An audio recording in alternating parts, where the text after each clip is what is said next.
Papanoorin natin ang preliminary swimsuit performance ni Alex Colmenares representing Negros Occidental for Miss Universe Philippines 2026. Let's go! Ayan na, sardinas. Char. Ganda. Wow! Body yaddy.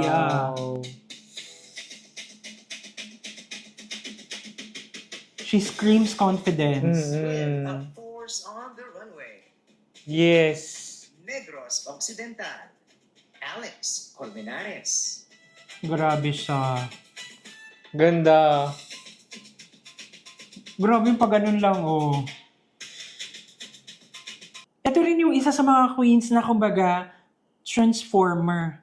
Di ba? Parang, I mean, iba yung energy aura na pinapakita nila whenever they perform on stage. Yes. Sa yung personality Personality nila behind the camera, behind the stage, Oo. na sobrang masaya, Mm. 'di ba? Sobrang light lang and ang sarap suportahan. Yes.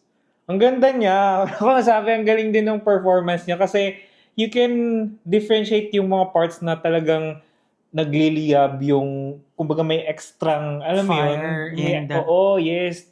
Talagang it transcends doon sa bawat stride niya, sa bawat posing niya. So, go girl. So I guess, and if you think also na deserve ni Alex ang spot to the finals, don't forget to visit the Maya app. You can claim your 1 free votes each and every day.